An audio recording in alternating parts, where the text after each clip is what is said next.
It was midnight, and Officer Alex Carter sat behind a cluttered desk at the small-town police station, and he was looking over the papers. The fluorescent lights above flickered softly, making a quiet buzzing sound, and cast long shadows across the room. The clock on the wall was almost midnight, and Alex let out a small sigh. Then he said it had been another boring night shift, and he had gotten used to nights like this in a sleepy town where the most exciting things were lost dogs or drunk drivers. Then he took a slow sip of coffee, feeling its bitter warmth spread through his tired body. The calm was almost comforting, but soon that calm would be broken. Suddenly, the phone rang, but this wasn't a normal call because the voice on the other end was shaky and barely a whisper. "Please, someone is coming. Shadowy figures. Something horrible. You need to." The voice trembled, then cut off suddenly. There was a burst of static, and then the line went silent. To Alex, he leaned closer to the phone and his heart was suddenly racing. "Hello, who is this?" he asked, but there was no answer because the call had ended.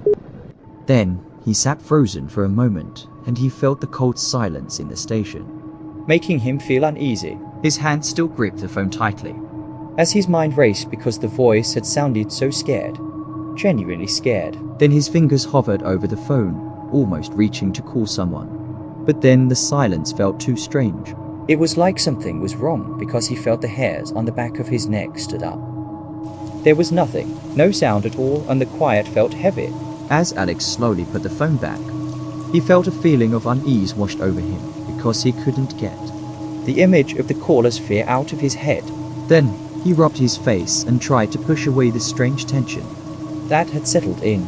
He muttered to himself, probably just a prank. But deep down, he knew it wasn't a prank because he felt there was something about that call that felt real. Something dark was coming, but Alex couldn't understand what it was yet. The call had been short, but Alex couldn't shake the feeling that it had come from somewhere unnatural. Then he checked the caller's address, and it led him to a stretch of road that locals whispered about. It was called the Road of Lost Souls, a path full of mystery, and it was avoided by everyone except the most desperate. Alex had heard the rumors that people talked about ghostly laughter, strange disappearances, and figures seen at the edge of headlights just beyond the fork, but he had always thought it was just a story. Until now. Then he decided to investigate. The tires of his cruiser crunched on the gravel as Alex drove into the thickening mist. The headlights barely cut through the fog, casting long and twisted shadows that seemed to move on their own. The night felt heavy, and the air was full of something he couldn't see. As he drove deeper into the darkness, he saw it.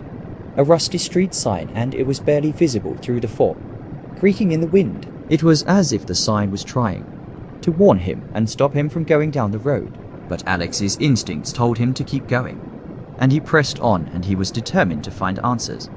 Then, as if on cue, he heard it. A faint sound, distant at first, like the echo of laughter. It was barely audible, but it sent a chill down his spine, because the laugh seemed to come from nowhere and everywhere at once. Then, Alex gripped the steering wheel tighter.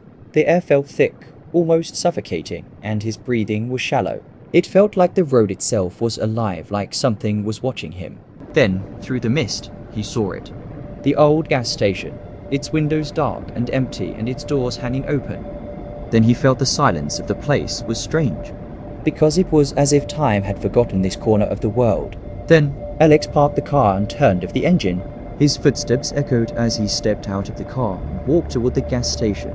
Every part of him wanted to turn back, but his curiosity, his need to understand what was happening, and it pushed him forward. The gas station was even worse than Alex had imagined. It was an old and forgotten place, holding on to the past. The walls were cracked, the roof sagged in some spots, and the floor was covered in dust. But there was something else, something darker. As Alex moved deeper into the building, his flashlight beam landed on something on the floor. Shattered glass, pieces of something that used to be whole. Then he crouched down and his heart beat faster, because broken chairs lay turned over and their legs were pointing in strange directions. It looked like something, or someone, had been here recently, maybe in a hurry, or even in panic. Suddenly, a chill ran down Alex's spine as he moved the flashlight over the walls. because he saw deep and jagged marks scratched into the wood. Like something had dragged its claws across it. He swallowed hard and his mind raced. Then he said, what could have caused this? Later, he followed the signs of destruction into a back room, where the air felt colder and the silence thicker. Then, just as his flashlight swept across the room, it caught something else. A bloody handprint on the wall, smeared like someone had tried to leave quickly. Suddenly, Alex's breath caught in his throat, and then he followed the bloody trail to an old cassette tape lying on the floor. The label was almost unreadable. Help me. His fingers shook as he picked it up, slipping it into his pocket. He didn't know why, but he had a feeling that the answers he was looking for were on that tape. Just as he turned to leave, he saw something move in the rearview mirror of his patrol car. A shadow darted through the fork and disappeared before he could react. Suddenly, his heart raced as he slammed the car door shut and sped off because he felt the strange feeling of being watched crawling over him. Back at the station, Alex sat in his dim office and the cassette tape was lying in front of him. His fingers paused as he stared at it. Then he said, was it just a prank? Or was it really connected to the strange things happening on the road of lost souls? Then he put the tape into the player, and then he heard a distorted voice fill the room. It was a woman, and her voice was shaking with fear. It is getting closer. I can't escape. The shadows, they are coming for me. I hear them. I see them in the corners of my eyes. Desolate Road is not just a road. It is. It is a place where the lost are trapped. The voice crackled with static, but Alex could still hear the terror in her words. The woman described her last night on the road in detail, and talked about figures hiding just beyond the mist, about eyes that glowed faintly in the dark. Then, she whispered, they took me. And they are coming for you too. They never let go. The tape suddenly cut to a sharp scream, followed by more static. Then, silence. To Alex, he leaned back in his chair. His mind was spinning and his stomach twisted because the voice and the fear. It all felt too real. Could this be connected to the call he had gotten earlier? And was the woman on the tape one of the lost souls?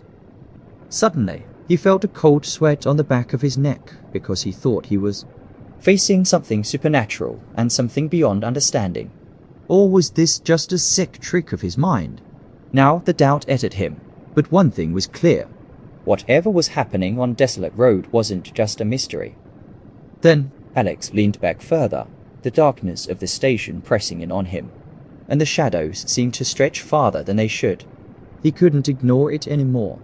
Whatever he had awoken by investigating was far from finished, and now it was coming for him. After this incident, Alex drove to the edge of town and he was heading for the small cottage of Mr. Hargrove, the local historian, because he had heard the rumors. Hargrove knew everything about the strange and the supernatural. He was the kind of man who spent years collecting the town's forgotten stories and the ones most people avoided. When Alex knocked on the old door, it opened quickly, and the old man stood there with sharp eyes, as if he had been waiting for this visit. Inside, the cottage was filled with old books, maps, and strange objects. The musty smell of aged paper filled the air. Then Alex didn't waste time and asked, I need to know about Desolate Road, and I think something's happening there. Something dark. Then Hargrove stared at him for a long moment, like he was deciding how much to tell. Then he sighed and motioned for Alex to sit down. Hargrove began. Desolate Road wasn't always like that. A long time ago, there was a woman named Eleanor, and she was accused of doing dark rituals. People said she was a witch. She lived near that road, and they found her in the woods, practicing her magic. The townspeople didn't like it, and then they caught her, tortured her, and killed her right there on that road. Alex leaned in and his curiosity was growing. What happened to her? Hargrove said quietly. A curse. As she died, she cursed the land. She said the laughing shadows would come and haunt this place forever. The laughter you hear, it is them. They are not just sounds. They are spirits and lost souls who are marked, just like you. Suddenly, Alex pulled back. Marked? Hargrove nodded. Anyone who hears the laughter. They are marked for doom. The shadows are drawn to them, and soon they will come for you. His words filled the room, heavy with the weight of the curse. Then Alex's heart raced as everything started to make sense because it wasn't just a story. This was real. Suddenly, Fear squeezed his chest, and he said, could he escape this? Or was he already too deep? That night, Alex couldn't sleep because the faint and eerie laughter echoed in his mind, sending chills down his spine. He lay in bed, and he felt the shadows around him grow heavier, as if they were closing in on him and watching him. Then he clenched his fists and squeezed his eyes shut, but the sound wouldn't go away. Now it was getting closer, louder and more urgent. His breath grew quick and shallow, and just as he thought he might scream, he felt a sharp pain on his wrist. Alex jumped up and gasped. Then his eyes quickly looked at the spot where he had felt the burn, and there it was, clear as day, a strange and detailed symbol glowing softly under his skin. Then he rubbed his fingers over it and felt the jagged lines. A cold fear settled deep in his stomach. Later, he stumbled into the bathroom and stared at himself in the mirror. But as he looked, his face twisted into an unnatural grin, one that wasn't his own. Fear squeezed his chest, and he said, was this the curse, or was he losing his mind? Then the grin quickly faded, but Alex was unsure anymore what was real and what wasn't. He touched the mark again, and it was still raw, as if something ancient and evil had left its trace on him. In the quiet of his apartment, the laughter echoed again. It was distant but everywhere. Alex's heart sped up, and he thought there was no escape because the laughing shadows were getting closer, and they had already started to claim him. Now, the strange events were not happening only to Alex, because in the days after his visit to Hargroves, more people in town started reporting strange experiences. Some heard whispers in the wind, others saw quick shadows moving in alleyways, and the worst of all, people began hearing laughter, loud and mocking, coming from the darkness. Alex felt the fear of the town pressing down on him. As the days went by, people began to disappear, vanishing without a trace, as if the air itself had swallowed them. Now, the town was no longer the quiet and peaceful place it had once been. Desperate, Alex went to Officer Jenny, the only person he trusted in this nightmare. Jenny had always been the one who questioned everything and the one who needed proof, but even she couldn't ignore what was happening. Jenny asked, what do we do, Alex? Her voice was shaky. People are disappearing, and I can hear the laughter too, but there's no reason for this. No explanation. Then, Alex looked out the window, and he felt his fear growing. It is not just a ghost, Jenny.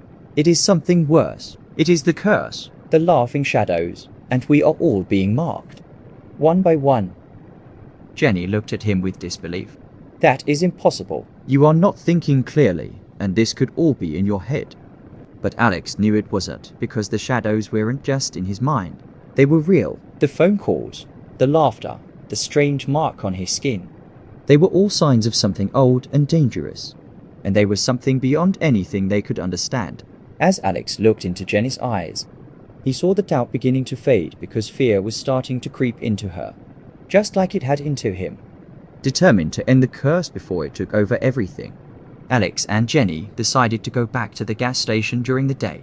They needed to figure out where the curse came from and find a way to stop it. Now the fog had gone, but the uneasy feeling in the air was still there, thick and heavy.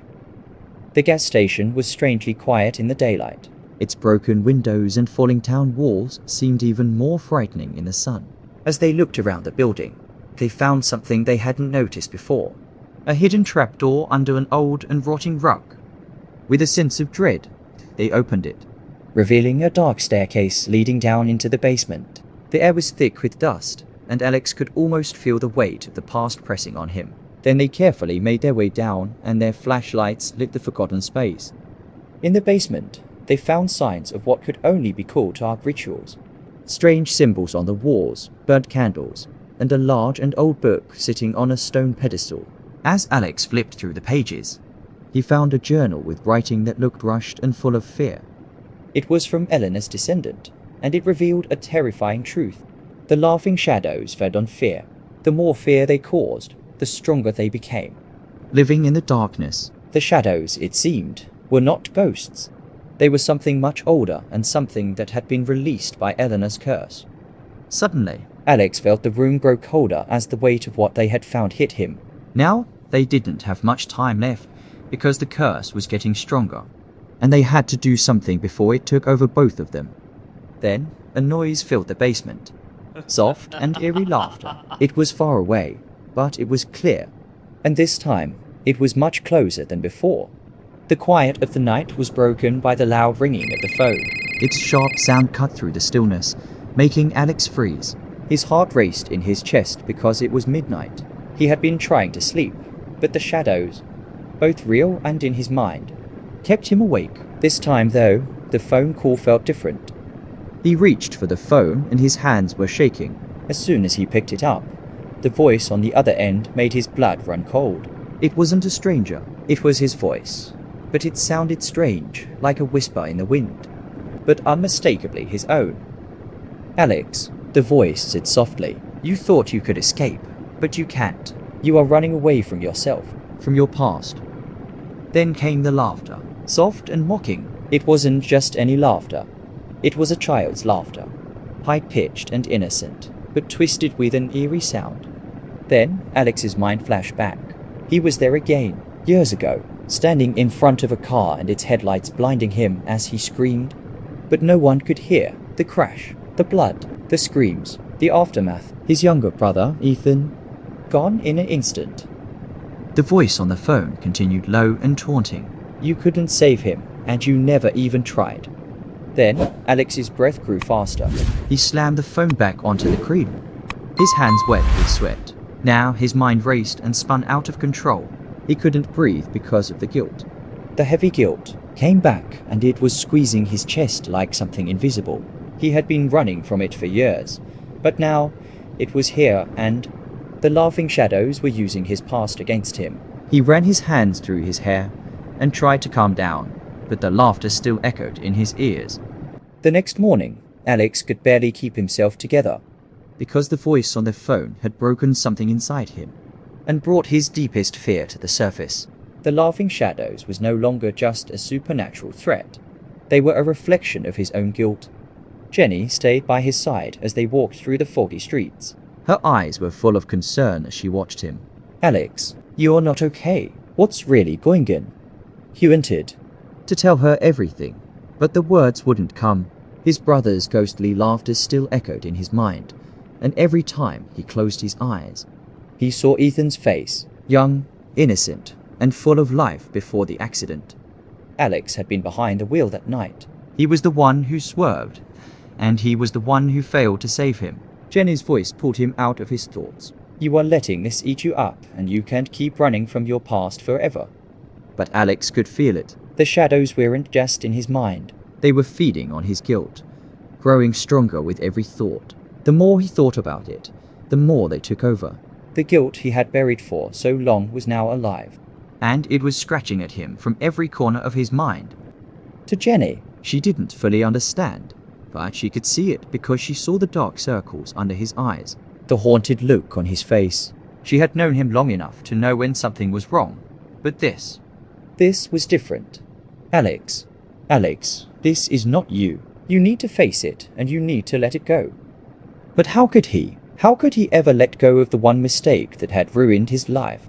The past had already taken his brother, and could it really take him too? As the laughter grew louder, Alex realized that the shadows were more than just a curse. They were the embodiment of his deepest fears, the ones he had never faced, and they would keep haunting him as long as he allowed them to. The weight of the curse felt heavy in the air as Alex and Jenny met with Mr. Hargrove again, hoping for answers because Hargrove's knowledge of the occult had become their last chance. The old historian sat in front of them, and his face was serious. Then he said, his voice calm but filled with a strange urgency, "You must recreate the ritual. It was interrupted all those years ago, but it can still be completed. To trap the laughing shadows, you must face your deepest fear. Then the shadows can be sealed." Alex swallowed hard and felt a dryness in his throat. What if it doesn't work? And what if it makes things worse? Hargrove looked at him and said, "There is always a risk, but if you do nothing, the shadows will claim you, and everyone else." Alex's mind raced, facing his deepest fear. That was the only way to stop the nightmare. But what if that fear was too strong? And what if facing it destroyed him? And then there was Jenny. What if she didn't make it out alive? And what if the ritual asked for more than they could give? Then Alex whispered, I can't do it, and I can't face it. Not alone. Then Jenny placed a hand on his shoulder. You don't have to face it alone, Alex. We will do this together. The thought of losing her, or anyone else, gave him the strength to move forward. Now he had to try. For the town, for Jenny and for Ethan.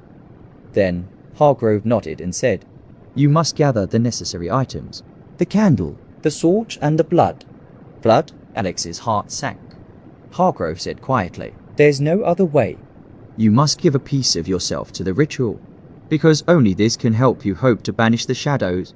As the days went by, fear gripped the town more and more. Now, neighbors turned against each other and accused one another of hidden sins.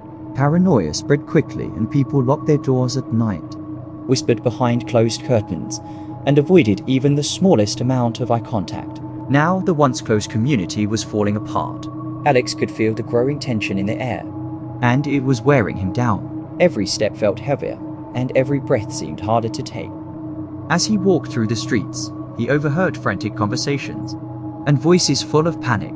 Some people thought the curse was a punishment for their past wrongs, while others believed it was a sign that the end was near. Now fear had become real in the town. Then Alex stood on the edge and watched everything he knew fall apart. He was supposed to protect this town, but now he couldn't even protect himself. Alex. Jenny's voice pulled him out of his thoughts. She was standing next to him, and her face was pale. We can't let this tear us apart. We have to do something, and we have to stop the curse. But how could they? How could anyone fight something so powerful and so deep, when fear had already taken root in their hearts? Alex's inner conflict was eating at him. Was he the only one who could end this? And what if he failed? The darkness in his mind, the shadows that had haunted him for years, seemed to laugh at him now, their sound echoing in the distance. Then he whispered, Jenny, what if I can do it? And what if we are all to fuck on? Jenny's eyes softened, and she placed a hand on his arm. We don't have to know everything, Alex. We just have to keep fighting. But Alex was unsure if he had the strength left. Now, the town was falling apart, and with each passing day, the shadows grew stronger. Now, the shadows around Desolate Road were getting stronger, pressing down on him more and more with each hour. Alex could feel them closing in on him, making it hard to breathe. It had been days since the second call, and the haunting laughter wouldn't stop. It echoed in the dark corners of his mind, but now it was different. It was everywhere. At first, it was small, a quick flicker in the corner of his eye. A shape that almost looked like his mother, and she was standing in the doorway with a mocking smile. Then, he heard his father's voice, twisted and mixed with a cold, empty laugh. They weren't real, but they felt so real. Alex shook his head and tried to clear his mind. The laughing shadows weren't just playing on his guilt anymore. Now, they were warping his reality, showing him twisted versions of the people he loved. The spirits were trying to break him and make him lose his grip on what was real. And it was working.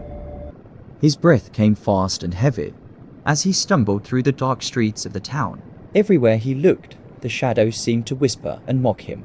He tried to remember why he had to end this curse, but every time he thought of his brother's laughter, his strength slipped a little more.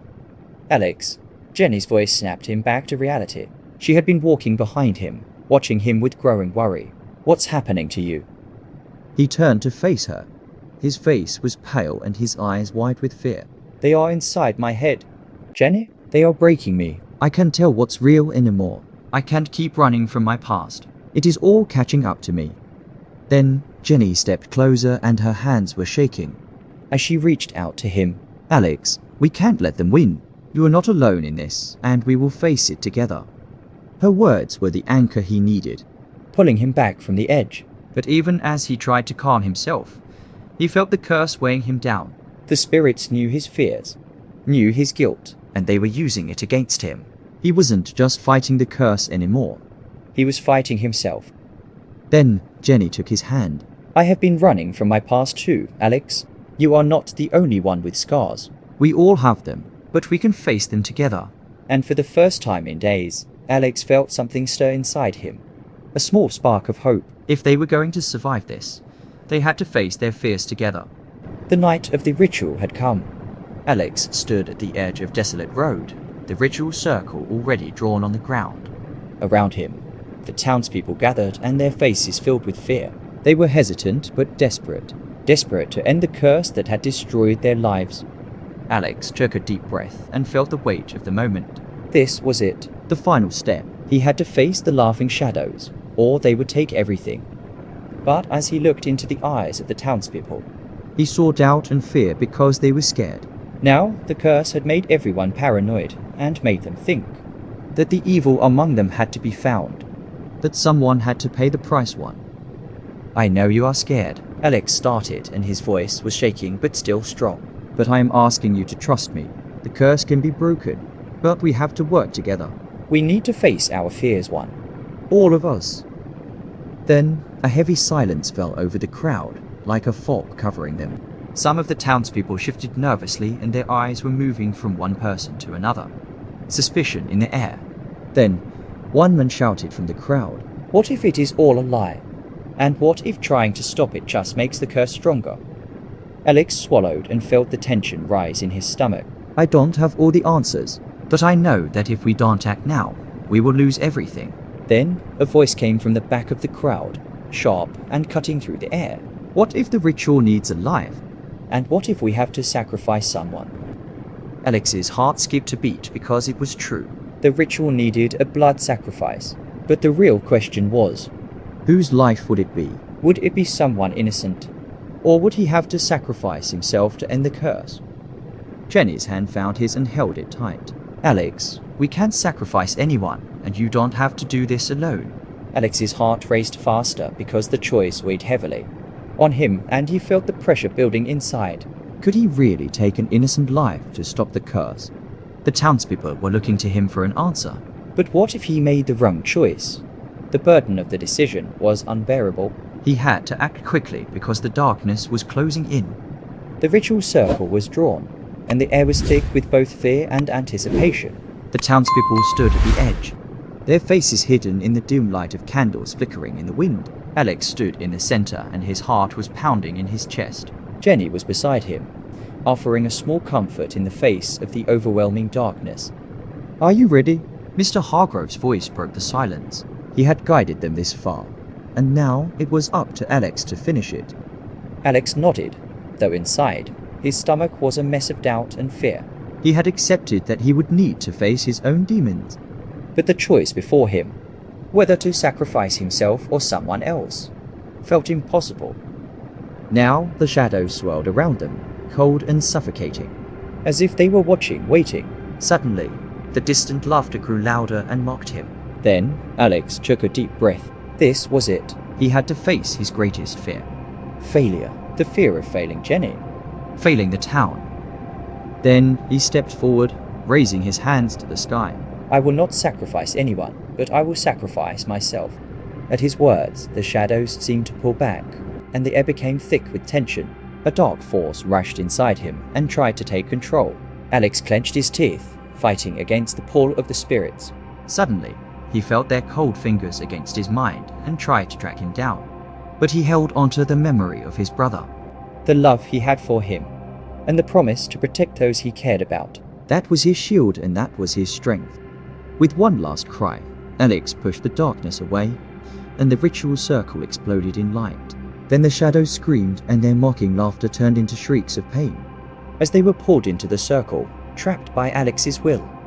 As the light faded and the silence returned, Alex collapsed to his knees, exhausted but victorious. The curse was broken and finally, the shadows were gone.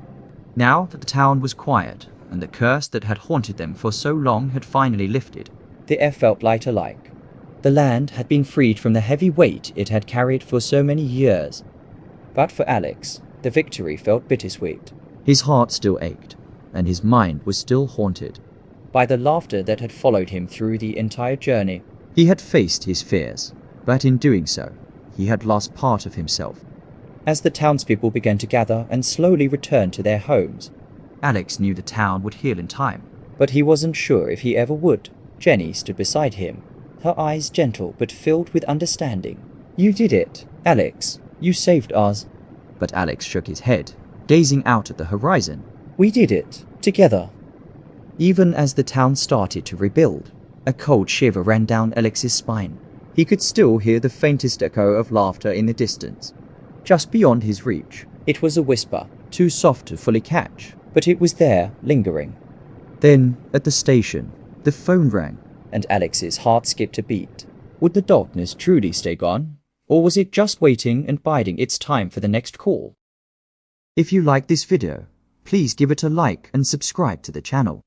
Please share this video with your friends and family too. Thanks.